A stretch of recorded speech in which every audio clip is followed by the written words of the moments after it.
Rachel Bonnetta joining me today and every single day. First up, former Caesars oddsmaker, star of the Bet the Board podcast, and a real deal Holyfield Vegas sharp, Todd Fuhrman. Todd, are your Vegas nerd friends starting to make fun of you yet, or is that a week from now? When does that kick in? You know what? It's normally around the clock. It's 24/7. I have to try and defend myself. And unfortunately, Rachel, I try to get off the schneid this week with a soccer pick. And much like everything else I've done, I feel like I have the Clay Travis touch going. I did respect the pick, though. I did respect it. Next up, host of Fox Sports Radio's Outkick the Coverage, best-selling author and SEC nerd, Nashville's very own Clay Travis. Clay, when was the last time you left your house? I left today to go to the gym. Nah, I don't believe it. Last but not least, our final panelist is an Emmy Award-winning writer and television personality who appears regularly on Jimmy Kimmel Live. Cousin Sal.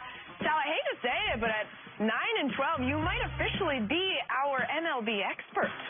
Oh, yeah. I love baseball. I wish that Clay could bet baseball all the time instead of going to the gym as much as he does. Clearly, that's what he's doing. Is that what you're doing? You're just picking the opposite of whatever Clay picks? Is that... Yeah. Whatever works. Let's go with it. All right. See that bar above me that tracks the guys' money and bets throughout the show? They started the week with 1,000. Much more on that later.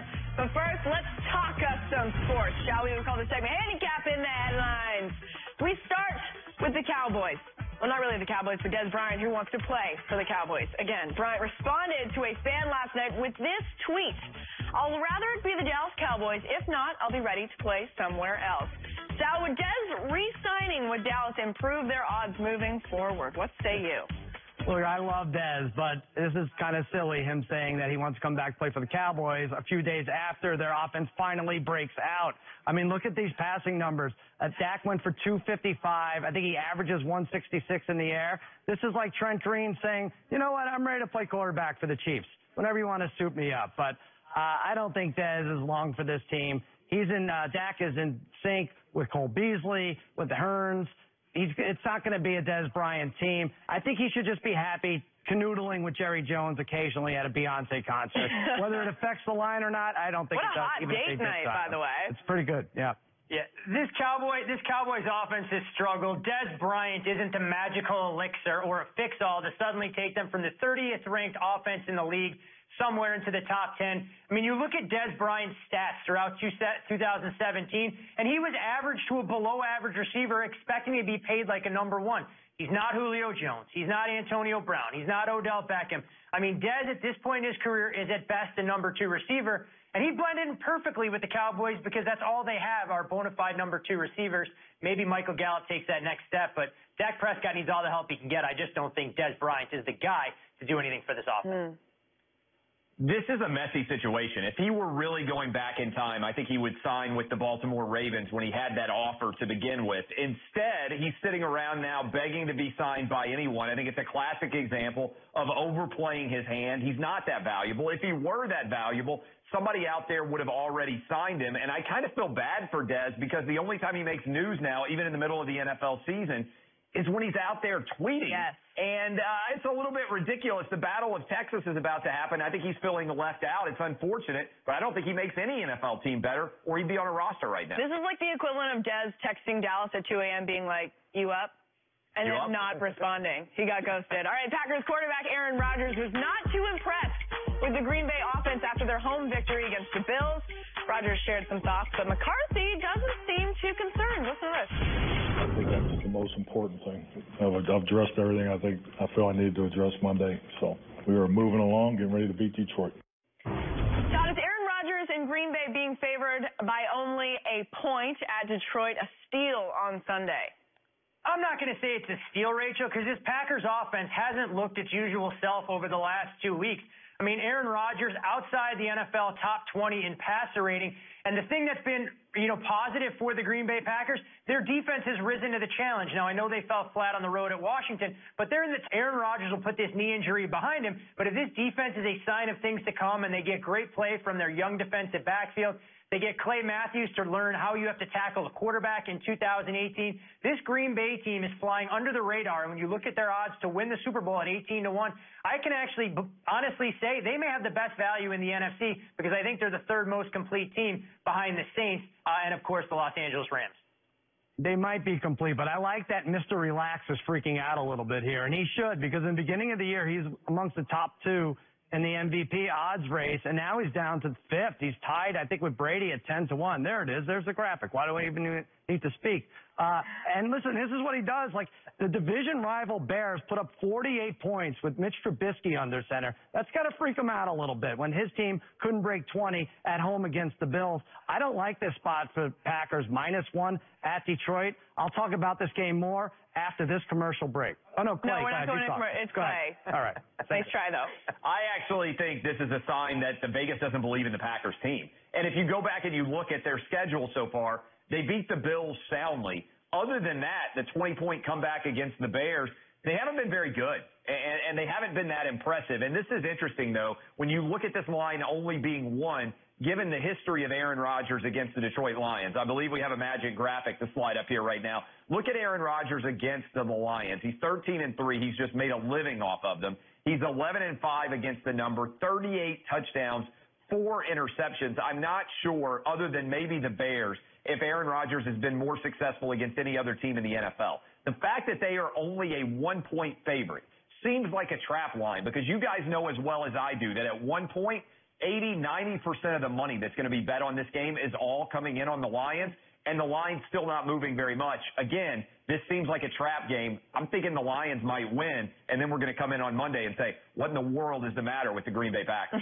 You know what, Clay? You're spot on. Books are definitely going to need the Detroit Lions on Sunday, but let us not forget, guys, the Lions have taken professional money each of the last 2 weeks. The number never got to that magical touchdown threshold on Sunday Night Football, where all of us thought Matt Patricia didn't have this team ready for prime time to take on New England. And even last weekend on the road at Dallas, despite not getting the win, the Lions saw professional money that took that number from 3.5 down to 3, with the number ultimately closing in the 1.5, 2 range. I don't think we're giving the Lions enough credit off this point spread. Offensively, Matthew Stafford finally has a ground game he can lean on with Kerryon Johnson. And if they can get Ziggy Ansah out there, it provides a little bit of pressure. But this Lions team, I think, is a lot better than what we saw the first 2 weeks of the season. That's also contributing to such a low number here with Green Bay on the road. Again, with the professional money, Furman, it's so mysterious. Where is this professional money? You know what? There's no professional money left in my pocket, Sal, the way I've been picking games over the last 3 nights. What I wanted to hear. I'm going to need a small business loan or some gold bullion from the king, so I may have to contact you between the commercial breaks. Look at that number up there. You're sitting at 649 for the rest of the week. You better be careful. All right, moving on. There is all kinds of bad blood between the Colts and the Patriots, dating back to the Peyton versus Tom days. And who could forget Deflategate? Well, Indianapolis travels to New England Thursday night in a game you can see on Fox. Sal, are you guys hearing the same thing that I'm hearing? That every time I say Fox? Yeah. Oh, I like that. We are. All right, Sal, does history play a role in New England being a 10.5-point favorite, home favorite tomorrow?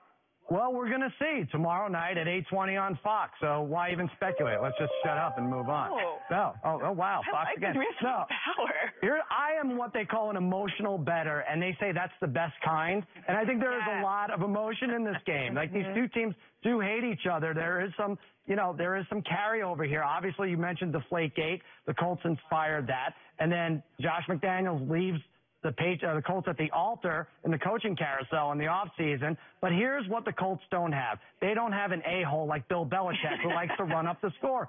Belichick was 3 touchdowns up. He was running the ball while he was passing while the Dolphins were running, and he'll do that. Up 10 with 2 minutes left, he'll throw the ball at the 50-yard line. They'll score again. So be wary of taking the Colts and the points this week. You know what, Sal? He had to do that. He had to try and beef up Tom Brady's paltry numbers through the first 4 weeks. I mean, guy's not even averaging 250 yards per game passing, but the one thing we've grown accustomed to with New England is that they thrive on short rest. I mean, this team just wins football games, and they put up nearly 40 points per game when they come in. I can't imagine Frank Reich feels all that comfortable developing a game plan without T.Y. Hilton, who didn't practice. But the other big injury to keep tabs on, Darius Leonard, the all-world linebacker who I think has burst onto the scene and become the Colts' best defensive player. He didn't practice earlier this week either, so you have to watch his status. So much is going to be made about Josh Gordon, Rob Gronkowski, and Julian Edelman, all hopefully being on the field at the same time. The Patriots look at September like the extended preseason. They're going to start rounding into form. I still don't feel comfortable laying double digits, though, on a Thursday night. One big deal here, I think, is that the line has actually ticked up over 10 to 10.5, which is a pretty significant number there. You get the full double digits. You still win even with the 10-point loss. That's substantial because in his last 4 or 5 primetime games with a double-digit lead favorite at home, Tom Brady has not done very good. Here's the other thing I would say about the Colts. They've actually been pretty good so far this year. If you change 3 plays, they are 4-0, and we're talking about this game in an entirely different fashion. Remember, they also went on the road and beat the Redskins, who are currently leading the NFC East. So I don't think the Colts are awful. Andrew Luck is playing really well. I think the double digits too much, certainly 10.5 too much. I think the value right now is on the Colts. We'll talk about this later in the show. Why do you guys, I like you say, well, double digits is too much to lay on Thursday. Like, what's a good night to lay double digits, Todd? You would never take a favorite, let alone a double-digit favorite. Don't blame it on Thursday. And by the way, this game is on Fox, so we should mention that. Oh, I like it. You know what? Maybe laying double digits, Sal, on Fox is a recipe for long-term success. But I think when you talk about these numbers here, you need everything to go right. And if New England just wants to get out there with a workmanlike effort, I just don't feel comfortable. I'm not advocating for taking the Colts as an underdog by any stretch of the imagination. I just want to see New England's offense really click on all cylinders. If they were to have Rob Gronkowski, Josh Gordon, Julian Edelman all operating at full capacity, that's a much different story when you look at the recent history. They've dominated the Colts. Only one of the last 5 meetings has been decided by single digits. So this has been a thorn in Andrew Luck's side. And Bill Belichick, don't think it'll be lost on him that Frank Reich and that Eagles offense made him look extremely bad on the sport's biggest stage to close out last season. Just to confirm, this game is on Fox, right, guys? No, I don't think so. Our sound There we go. We're good to go. absolutely berserk back there. How stressed out can we make him during the show on Fox? By the way, I hate that Todd's follow-up take is so much better than everybody else's original take. That's what happens in this show. That's what happens. All right. Moving on, Atlanta Falcons owner Arthur Blank expressed disappointment with the team's 1-3 start despite the rash of injuries that have obviously impacted the lineup, particularly on defense. The Falcons traveled to Pittsburgh this weekend as 3-point underdogs. Todd, is Pittsburgh the smart bet here with the Falcons' injury issues? What do you think? For me, Rachel, it's the only way to look here. I think this is a modest price point for the Steelers, who yet again find themselves in dire straits trying to figure out if they can get this ship righted before Le'Veon Bell comes back sometime in the not-so-distant future. But we look at Atlanta, and Arthur Blank can be as angry as he wants, but when you lose 3 key contributors, 2 in your secondary, I mean, your defense is going to give up points in droves. The Falcons have a few more injuries. There's a chance they're going to call the 3 of us to their practice squad, and it's what's contributed to this team being 30th in defensive efficiency. It's no slight on Matt Ryan. His numbers are absolutely tremendous. Julio Jones putting up huge fantasy points as well. Calvin Ridley has burst onto the scene. But unless those guys want to play two-way football, you have to get stops. And going out on the road against a high-powered Steelers offense, this isn't probably the recipe for the Atlanta Falcons to get back in the win column. I think the over is the play here. The last 2 weeks, the Atlanta Falcons in particular have not been able to cover anybody. But look at all 3 of their defeats. They're throwing into the end zone in week 1 on the opening Thursday night trying to beat the Eagles, right? Just like they finished the season in 2017 on the road. They get scored on in overtime. Furman wins the week because Drew Brees wins the coin toss, and they don't get the opportunity to go out and actually play in overtime. So cool. And then they get a touchdown pass from Julio Jones with like 10 seconds left to Julio Jones from Andy Dalton. So all 4 of their games, much like the Colts, have been completely in the number. I don't think 3 is the great number. I think the over is the play here. And I think it's going to be a really exciting game in the fourth quarter to see what exactly ends up transpiring. I don't know if Vegas adjusted for the over, but this is going to be a shootout. Every Atlanta game is exciting. I think every game has ended on the final drive, and they get a little break after this. If they win this game, I think they play the Bucks, the Giants, the Skins, Browns, which is as easy as a quartet as you're probably going to find. But here's the thing. Look at these NFC South numbers. There they are. What are they, 6-1? If they lose this game to Pittsburgh, they're going to be at 9 or 10-1 to win that division, and it's going to be impossible, and even more impossible, to grab a wild card spot in the NFC with under 10 victories. Yeah, I mean, Sal, I think you're spot on here. I mean, this is a team who just needs to get their confidence going. Deion Jones will be back at some point, but it goes without saying. I mean, 2 of those guys are actual Pro Bowlers they lost in their defense, not just role players. And Matt Ryan has been so prolific. He was the first quarterback in NFL history to throw for 350-plus yards, put up heaps of touchdowns, and lose all these results. I don't think it's time to press the panic button for Atlanta, but I'm just not sure it gets better at Heinz Field on Sunday. So, guys, I don't want to overdo this joke too much, but Sal, where's that game playing? Do you know what channel it's on? I'm going to guess BET now. Oh, no, Fox. No. That's on Fox, right? Yeah, you got it right. All right, moving on to the last last one. Let's call it. The baseball postseason kicks into full swing tomorrow when the NLDS gets underway right here on FS1 when the Rockies take on the Brewers. Todd, what is your approach when betting playoff baseball? Who's excited? Me. You know what? For me, Rachel, it's about identifying that hot team that's already been in playoff mode for the last, let's call it the last month or so. We always seem to see a wild card team that just happened to get in, catch fire, and really use that momentum to make a deep run in the postseason. But for me, I'm going to look to bet against Boston as often as I can. Oh. I know the Red Sox are the overwhelming favorite to win the World Series, but when you look through their starting pitching staff, and you have to lean on David Price, who I believe is 2-8 in his career when the games matter most. Chris Sale, I mean, he was pitching 3 innings to start. To Sal's credit, he was betting against him the entire month of September. I don't know where Boston goes to get to 27 outs night in, night out. I love what they have offensively, but I think whoever emerges victorious from this Yankees A series tonight has an outstanding chance to knock Boston off and send them packing despite what was a tremendous regular season. I think Todd just got people wicked mad in some places in this country.